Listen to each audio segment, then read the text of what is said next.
Oh, aleluia! Quer recompensa maior do que essa? A minha recompensa é tua glória. Vive em mim. A minha recompensa não é o ministério, não é a fama, não é o sucesso. A minha recompensa é a tua glória viva em mim, Jesus. Minha recompensa é fluir, Senhor, é o fluxo da tua vida em mim. Oria calamandoro, sora lalabaca, soria lamandara. Eu oro para que a vida de Deus flua nos líderes dessa nação, nos pastores dessa nação. Aleluia. Sabe que eu tenho aprendido que se esforçar é diferente de forçar. Quando o Senhor diz para você, se esforce, Ele falou isso para Josué, no capítulo 1, versículo 9, Ele diz, esforça-te e tem de bom ânimo. Quando o Senhor diz, te esforça, é porque Ele já determinou uma palavra para você. Então Ele diz, se esforce sobre aquilo que você ouviu. Se esforce sobre aquilo que você já sabe. Se esforce para viver o que eu disse que você vai viver. Agora, forçar é diferente. Forçar é quando você quer abrir uma porta à força que Deus não tem para você. É você querer provocar uma coisa que Deus não tem para você. Você não precisa derrubar as portas que não foram abertas. É o Senhor que vai diante de ti. Quebrarei as portas de bronze e despedaçarei os ferrolhos de ferro. Então, cuidado, às vezes você está forçando uma barra, forçando uma entrada que Deus diz, isso não é para você. Quando você deveria se esforçar por aquilo que Deus te deu, por aquilo que é seu, por aquilo que Deus te entregou, isso é seu. João, isso é seu. Pega para você, isso aí é seu. Porque muitas coisas na nossa vida, irmãos, nós vamos ter que ter força para destruir.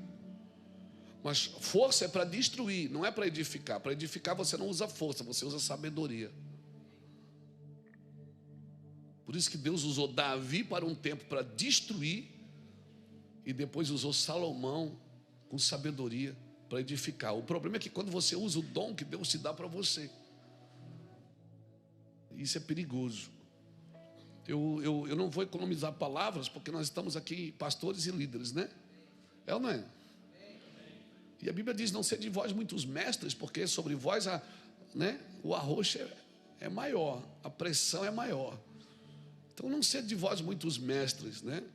Agora uma coisa eu te garanto, a sua aliança com Deus, ela vai segurar todas as outras alianças. Ela vai segurar a aliança do seu lar, vai segurar a aliança financeira, vai segurar todas as suas relações com Deus, elas vão dar crédito a todas as outras relações.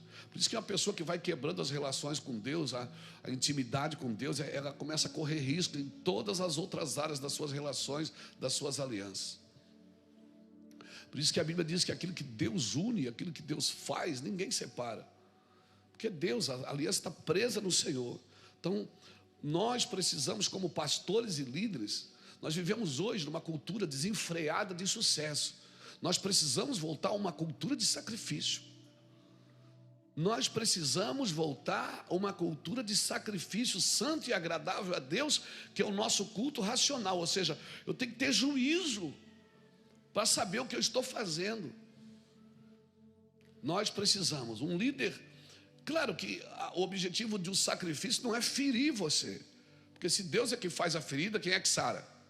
Ele mesmo. Você não pode ser ferido por outras coisas e achar que é Deus que está fazendo. Nós precisamos entender isso, porque muitos líderes feridos, eles acham que estão sendo feridos pelo Senhor. Não. Talvez você está sendo ferido numa forçação de barra, numa coisa que Deus não quer. Um líder ferido, irmãos, ele vai ferir também, ele ferirá, né? Um líder ferido, a ferida na vida dele vai se transformando no quê? Uma ferida na vida dos outros. Porque não tem coisa pior no ministério do que um líder ferido com o microfone na mão.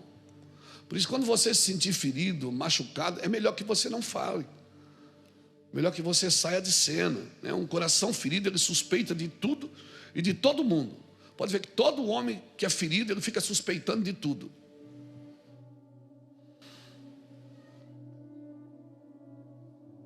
Essa é a hora que você diz, ai, aleluia. Você perceba, comece a perceber. Toda pessoa ferida, ela começa a suspeitar de tudo e de todos. Por isso que nós temos hoje mais condenadores do que intercessores, porque é uma geração ferida. Uma geração ferida vê só defeito nos outros, não vê qualidade. Uma geração ferida, até a sua própria ferida vai se tornando o seu próprio ídolo. Ele passa a lamber a sua própria ferida. Uma geração ferida, ela vai sendo conduzida, dirigida por essas feridas. E aí é uma geração que passa mais tempo tentando se curar do que edificar a vida dos outros. Não sei se você já percebeu isso nos nossos dias. Não, claro que eu não estou falando de você, não estou falando de outras pessoas. Eu estou falando de gente, né? E essas pessoas feridas, elas vão trabalhando só em prol da sua ferida. Tudo que fazem, que pregam, que ensinam, é em prol daquilo que estão vivendo. E eu vou te falar aí, quem nada faz, está sempre sentado numa postura de querer resolver tudo. Quer resolver tudo, porque essa é a forma de se esconder, servindo os outros. Como o pastor Ulisses sempre fala isso. O melhor lugar para esconder as suas feridas é na ferida dos outros. Então você passa tempo resolvendo o problema dos outros, mas você mesmo está precisando de ajuda. Nossa classe, irmãos, e pastores e pastoras, só quem conhece o coração de um pastor é Deus, o seu travesseiro e a sua esposa. E vice-versa, né? Mas nós precisamos entender. Eu não estou falando isso para desanimar, não. Eu estou firmado numa frase de Madame Guyon, que foi uma pregadora do século passado, da França. Madame Guyon, ela falava uma coisa interessante. Ela diz: por meios que parecem que vão destruir a sua igreja, Jesus a estabelece. Então, quando você vai percebendo assim, que parece que a igreja vai sendo destruída por uma causa, Jesus quer justamente tirar a igreja dessa mentalidade e estabelecer ela, para que ela possa se livrar dessas coisas. Então a sabedoria e o amor de Deus vai destruir em você e em mim tudo aquilo que nós estamos construindo sobre o orgulho. Se prepare. Amém? Amém, irmãos? Tem líder que não se permite ser tocado por causa do orgulho. Mas eu e você precisamos entender isso, que tudo que eu estou construindo sobre o orgulho, Jesus vai derrubar. Porque eu tenho que construir sobre Ele. Ele é o fundamento, Ele é a pedra angular. E a pedra que os construtores rejeitaram passou a ser pedra angular. Quem é que rejeitou a pedra? Os construtores. E quem são os construtores? Somos nós, os homens e as mulheres, pseudos pastores. Por quê? Porque nós somos os construtores. Quem é a pedra de fundamento? É Jesus. O que é que Jesus está dizendo? Que a pedra, que Ele é o fundamento e os construtores rejeitaram. Então nós não podemos rejeitar os fundamentos de Cristo. Os fundamentos de Cristo sobre perdão, sobre renúncia, sobre sacrifício, sobre generosidade, sobre avanço. Tem um fundamento correto para isso, irmãos, e nós não podemos rejeitar. Nós não podemos aprender com o mundo a cuidar das coisas de Deus. Não é a terra que me ensina a cuidar das coisas do céu. Quem me ensina é o Espírito Santo. Você lembra de uma frase do pai de Sansão? Como é o nome dele? Manoá. Quando o anjo falou para ele que eles iam ter um filho, eles não podiam ter filho, eles eram velhos. Ela era estéril. A mãe de Sansão era estéril. E o anjo disse: você vai ter um filho, ele vai ser o libertador. Então Manoá pergunta para o anjo, quando ele chega, o Manoá pergunta assim: Saulo, é verdade que você falou que nós vamos ter um filho? É verdade. Ele faz a pergunta, ele diz assim: e quando o menino nascer, como que a gente cuida do menino? Ou seja, eu não tenho possibilidade humana nenhuma de ter isso. Se é o céu que está me dando, é o céu que tem que me ajudar a cuidar. Se é o céu que está me dando, se é alguém diferente que está nascendo na minha casa, é um presente de Deus, então Deus vai me ensinar a cuidar daquilo que Ele criou. Eu não posso aprender com a terra a cuidar das coisas do céu, irmãos. Mas parece que nós estamos rejeitando a pedra de fundamento. Nós, como construtores, estamos rejeitando. Estamos no curso deste mundo. E nós temos que nos livrar do curso deste mundo. A realidade presente da igreja, do mundo, do planeta, não é a realidade de Deus. Você tem uma agenda para cumprir, é a agenda de Deus. Você nasceu para cumprir, não foi para fazer. E se o que você está fazendo está fundamentado numa pedagogia mundana, Deus vai desmontar tudo isso. Deus vai desmontar tudo isso. Eu estou aqui para cumprir, não é para fazer, para cumprir o que foi dito.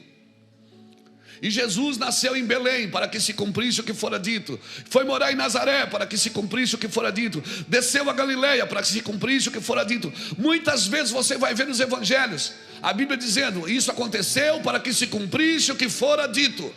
Então Jesus não fez o que ele quis. Quando pediram para ele transformar a pedra em pão, ele disse: não, não é isso. Então faz um milagre para a gente saber que você é o Cristo. Só faça o que o Pai faz. Então me diz onde é que é o seu reino. Meu reino não é daqui. E nós cristãos estamos procurando uma forma adequada para se encaixar no curso deste mundo. Então se alguém pensa assim, eu tenho que pensar assim também. Se alguém faz isso, eu também tenho que fazer isso. Não, eu não tenho que procurar uma maneira adequada de me encaixar na cultura deste mundo, até porque o Evangelho não se hospeda em nenhuma cultura. O Evangelho é juiz da cultura, não hóspede. Então eu não tenho que me encaixar na cultura, no curso deste mundo. Eu tenho que viver de uma forma adequada a qual ao mundo que eu pertenço, para que o mundo que eu pertenço venha o teu reino e afete todos os impérios desta terra.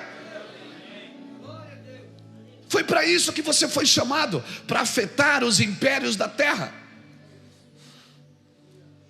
Eu não tenho que procurar uma forma adequada para ser aceito, porque toda vez que você pisar fora da faixa para defender o Evangelho e o amor de Jesus, vai acontecer com você o que aconteceu comigo. Porque pessoas não suportam, elas têm que escolher um lado para amar e o outro vai para o inferno. Mas quando você é de cima, você não tem lado. Você quer salvar todo mundo. Você quer libertar todo mundo. Então, Senhor, venha o teu reino, seja feita a tua vontade, aqui na terra como é no céu.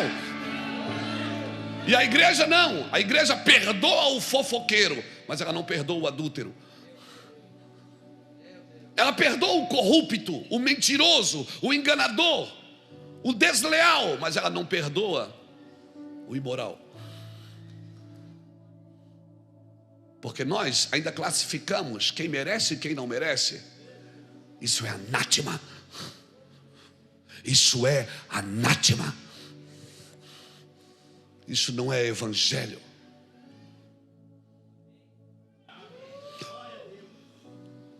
Uma dinâmica, outra. Hoje eu tô amanhã nas dinâmicas. Eu tô meio filosófico hoje, não tô, gente? Tô didático, não tô? Uma dinâmica. Pensa em alguém que você não gosta. É facinho. Pensou já deu. Já pegou. Pensa agora Jesus sentado na tua frente dizendo assim: eu quero que você a perdoe, que você a ame e que você faça uma visita a ela. E leve um presente, ou melhor, leve uma oferta. E diga: eu te amo. E eu te peço perdão. Mas eu não fiz nada. Jesus vai dizer: eu também não fiz. Mas eu te perdoei. Você que deveria morrer por mim, e eu morri por você. Vamos falar de evangelho. Vamos falar de pastores segundo o coração de Deus, Ulisses.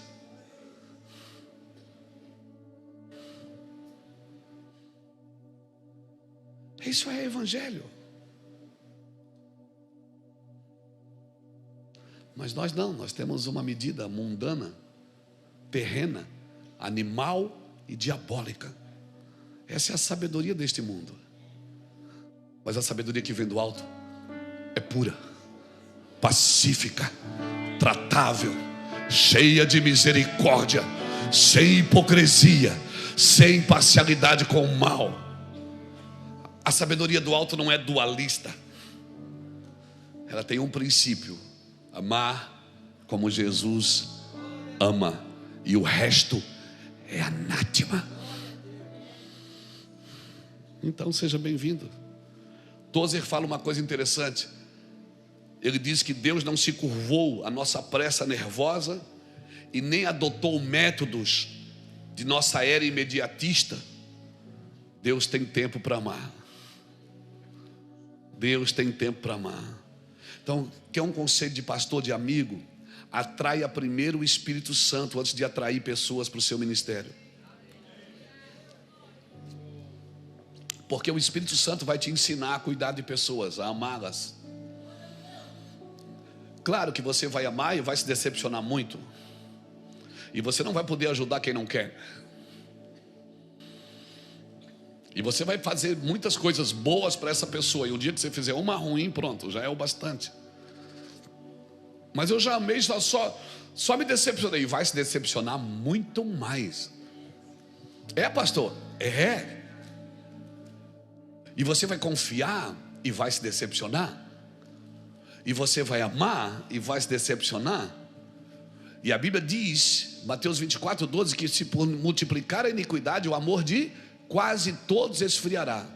E o Senhor vai dizer: mas o seu não. Eu vou te ensinar a viver no meio desse desafeto, desse desamor. Não sei se existe essa palavra, mas eu vou te ensinar a viver no meio dessa cultura que não ama, que não tem fé, que não tem perseverança. Eu vou te ensinar a viver nesse meio, amando mesmo não sendo amado, perseguindo a presença de Deus. Vamos falar de evangelho? Ah, mas eu acho, o que você acha não importa. Importa é o que a Bíblia está dizendo. E se eu sou crente, ah, mas o João, eu acho, não importa, todo mundo acha alguma coisa. Todo mundo está defendendo os seus próprios direitos, as suas próprias vontades. Até quem não tem nada para dizer, quer dizer alguma coisa. Nós precisamos atrair o Espírito Santo antes de atrair pessoas. Porque quem conhece o cumprimento das Escrituras vive em paz. Sabe quem está em guerra? Pastores. Olha os pastores aqui da França. Glória a Deus, seja bem-vindo, pastores. Amém? Lá da França, terra boa. Eu acho que eu tenho um chamado para ir pregar lá na França, irmão. Glória a Deus. Amém? Sejam bem-vindos. Carlão, de Londres, está aí também. Deus abençoe, Carlão. Glória a Deus, gente. Sejam muito bem-vindos. Eu espero que o Vânia está cuidando de vocês, não está? Pastor Vânia, pastora Fábio. Eles já fizeram churrasco? Não, doido. Glória a Deus. Seja muito bem-vindo, querido. Glória a Deus. Meu amigo pastor Anderson está aqui também, lá de São Paulo, com a sua filha que eu conheci, menina. Peguei no colo. Glória a Deus, casada. Bicho bonito, né? Glória a Deus, aleluia. Cheio de vida. Eu vejo os meninos aí que a gente carregou no colo, irmão. Pastor, você não faz o meu casamento? Eu digo, tu já vai casar. Quantos anos tu tem? Aí assim diz, amor, nós estamos velhos. Eu digo, tu tá velho, eu estou legal. Eu estou bem. Aleluia. Irmãos, deixa eu voltar aqui. Quem conhece o cumprimento das Escrituras vai viver em paz. Amém? Vai viver em paz. Se você está em perturbação constante, talvez você não está vivendo o cumprimento das Escrituras. Talvez você está criando a sua própria teologia, o seu próprio estudo acerca de Deus, achando que Deus acha coisas que Deus não acha, achando que Deus quer coisas que Deus não quer. achando que Deus faz coisas que Deus não quer fazer. Amém? E às vezes, irmãos, lembra quando Jesus chegou em João capítulo 20, versículos 19 a 23, que Jesus chegou, os discípulos estavam presos dentro de casa com medo dos judeus, Jesus tinha ressuscitado, e os discípulos estavam presos em casa com medo dos judeus. Jesus já chegou oferecendo paz, ele disse: a paz esteja convosco. A paz esteja convosco. E ele não falou mais nada, ele só soprou sobre eles o Espírito. Porque tem momentos que as palavras não resolvem, mas o gesto de Jesus demonstra amor por nós. Tem momentos que não adianta pregar, não adianta falar, é só... Tem hora que não dá para argumentar com Cristo, ele fica quieto. Você está ali com medo, cheio de problema para resolver, não sabe nem por onde começa. Ele diz: vem cá. Você pensa, agora ele vai me dar uma palavra. Ele faz: receba o Espírito Santo. Talvez por isso que Jesus soprou sobre os discípulos. Soprar sobre eles significa, vocês não vão entender agora, mas vai ajudar vocês a ter paz. Amém, irmãos? Eu sei que a fé é fundamentada pela palavra, eu sei disso. A fé funciona no fundamento da palavra. Pescar sem uma palavra é pescar para frustrar. Andar sobre as águas sem uma palavra é andar para afundar. Mas às vezes, irmãos, e muitas dessas vezes, o silêncio, o sopro, o Espírito vem e nós não temos palavra para explicar. Não adianta você fazer outra coisa. Vou ver um filme para dar uma relaxada. Não relaxa. Vou ver a novela Selva de Pedra. Não passa mais, né? Não passa, já é antiga. Pecado Capital. Vou ver Vila Sésamo. Lembra do Vila Sésamo? Claro que tu lembra, Saulo. Tu é da era do Garibaldi lá, né? O Mapper Show, né? Tinha o Caco, o baterista, que era o Sapo, lembra? Nós temos um baterista aqui que é quase... Porque às vezes não tem palavra. Jesus só chega e não adianta você ficar falando com todo mundo, não adianta você ficar ouvindo todo mundo. Tem hora que eu digo: não quero ouvir. Por quê? Porque eu não quero, meu espírito está sendo renovado. Ficar em silêncio. Quando Deus te chama para ficar com Ele, é para ficar com Ele, não é com celular, não é com filme, é para ficar com Ele. Solta tudo e fica lá fazendo o quê? Nada. Mas eu não aguento. Aguenta. Você vai relaxar. Jesus vai soprar sobre você, vai te dirigir, vai dizer para você as suas próximas palavras, as suas próximas reações. Amém, irmão?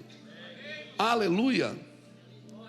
Eu quero pregar uma palavra, mas o Senhor disse: fala mais um pouco, depois a gente entra na mensagem. Me deram 2h30, eu vou ficar aqui, irmão.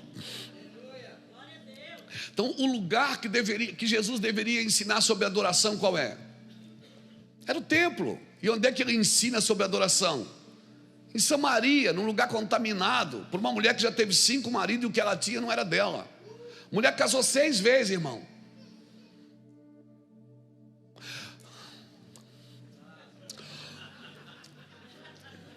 Você conhece alguém que já casou 6 vezes, que você diz: Jesus não falaria com essa pessoa? Esse é o nosso problema. Eu não estou te dando aqui, eu não estou te dando aqui um aval para você casar mais 5. Não é isso que eu estou falando. Eu estou falando que nós menosprezamos coisas e pessoas porque não cabem dentro do nosso currículo. E Jesus, que era para falar de adoração no templo, ele vai falar em Samaria, num lugar contaminado, Saulo. E ainda vai lá e chega, não diz para a mulher: olha, você precisa se converter, largar esse homem, que esse homem não é de Deus, você tem que se converter, mulher. Não, Jesus chega pedindo ajuda. Você pode me dar água? Que coisa linda, irmão. Eu não aguento isso não, cara. É muito amor. Ele está dizendo assim: ninguém gosta de você nessa cidade, mulher, mas para mim você serve. Dá um copo d'água para mim. Você pode me arrumar uma água? Ela se assusta. Ela diz: você está falando comigo? Ele diz: não, só água. Queria água. Ela diz: não, a gente não congrega na mesma igreja. Eu sou tradicional, você é pentecostal. Não. Nós não congregamos juntos, você é de outro ministério. Ele disse: mulher, se tu soubesse quem está te pedindo.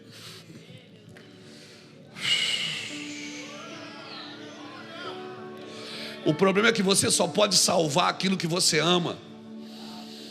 E se você não ama o suficiente, você não tem uma palavra para salvar ninguém, meu amigo. Se você só consegue salvar quem você ama. Por isso você precisa amar seus inimigos.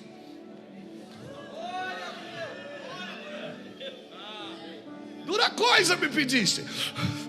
Você precisa amar seus inimigos, porque se ele tiver fome, você dá de comer. Se ele tiver sede, você dá de beber. Porque fazendo isso, juntarás brasa viva sobre a tua cabeça, virá revelações sobrenaturais sobre ele e sobre você. Oh, alguém está me entendendo aqui?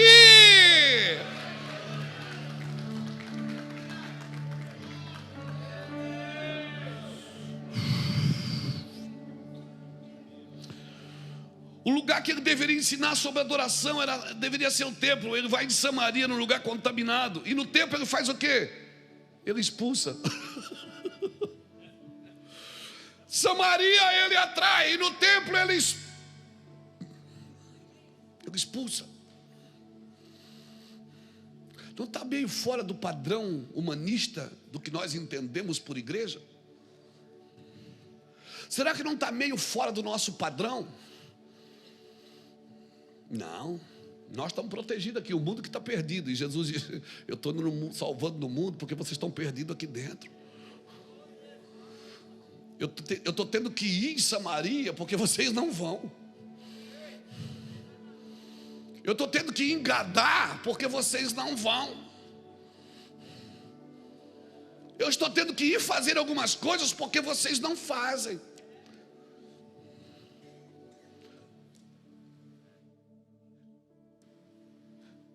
Eu tenho que ir na casa do Zaqueu porque vocês não vão.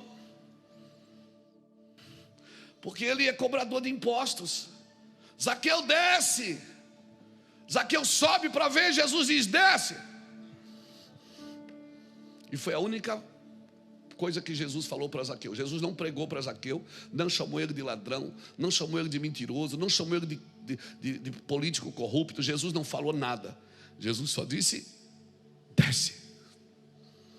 Eu vou tratar de você na sua estatura e na sua estrutura. Não adianta você querer ficar grande para me ver. Você tem que diminuir.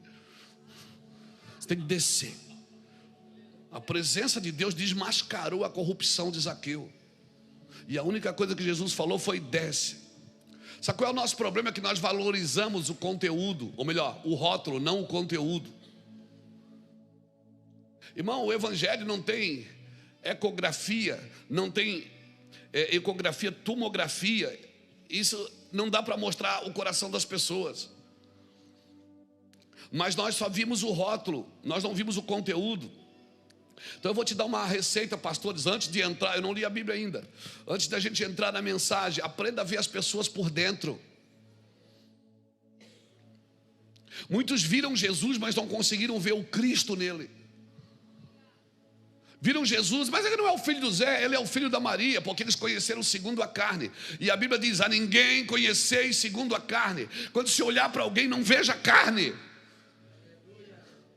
veja o Espírito de Deus. Veja o que Deus soprou na vida dela. Não, mas ela ainda não aceitou Jesus, ela não recebeu o Espírito Santo. Ok, então vamos fazer certinho. Veja o que Deus soprou na vida dela. Investe tempo naqueles que conseguem ver o Cristo em você. Mas investe tempo também naqueles que não conseguem ver o Cristo na sua vida. Por isso aí você precisamos ser melhores, irmãos. Mas eu não consigo ver, pastor. Aqui não pode ter Deus, um homem. Não, aquilo não foi Deus que criou. Foi o diabo que criou, não foi Deus. Sabe por que a gente não consegue ver? Porque a gente não é puro. Mateus 5,8 diz que bem-aventurados são os puros de coração, porque eles verão a Deus. Você não tem que ver a pessoa por aquilo que ela é, você tem que ver a pessoa por aquilo que você é.